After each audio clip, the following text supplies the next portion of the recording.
guys, so since ang kapal na ng mga kalyo natin dahil tagal na natin sa community quarantine na to. Ngayon, may solusyon tayo dyan. Itong foot peeling pack. Na-try ko na to before, pero yun, pakita namin sa inyo kung paano gawin. Ang kapal na ng mga kalyo namin. Ito na yung kalyo mo. Foot peeling pack. Na magbabalat daw ng ganyan. Yung pao, which is true. Dahil tinry ko na to before. Instructions sa likod. Japanese siya. Translate that, ano na lang tayo. Google.com. Put the mouth bag with scissors in your foot. Leave 1.5 hours. Use soap. Rinse with lukewarm water.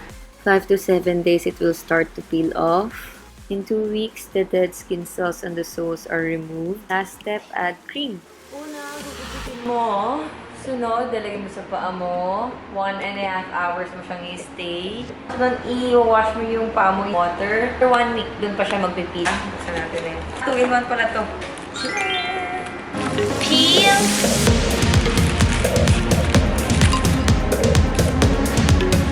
We need to cut this. Siyempre, naglinis kami ng paa. Hindi maganda yung paa namin. Gaganda yan pagkatapos nito.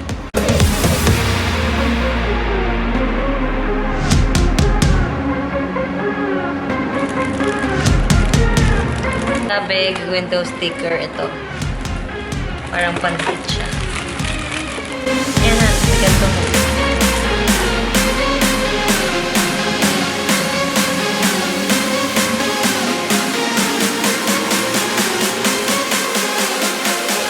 So, mag-PUBG muna tayo. Ayan, 1.5 hours. A few moments later.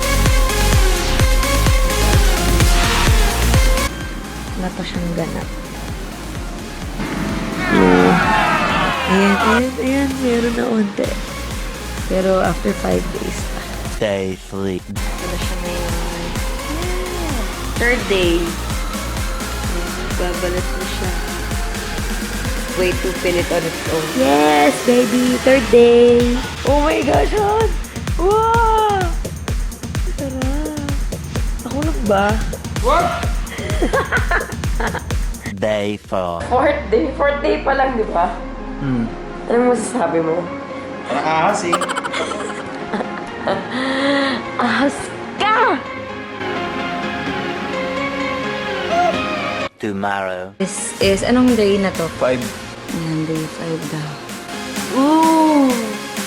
Ooh! Yeah, boy.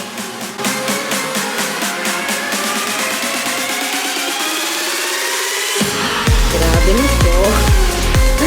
Walang magandang pa ang flight attendant. So, ayan! Parang fresh na fresh. Ating pagbabalat. So, sa susunod na kabanata. Eventually. 7th day. Ayan siya.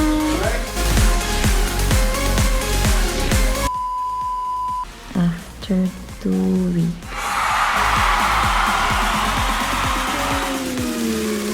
So, yeah. We totally recommend this product because it's very effective, as you've seen. We bought this in Don Quijote in Japan.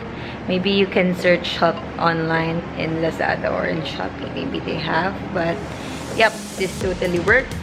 And we totally recommend it. I hope you like this video. Give it a thumbs up, subscribe, and don't forget to click the notification bell. See you!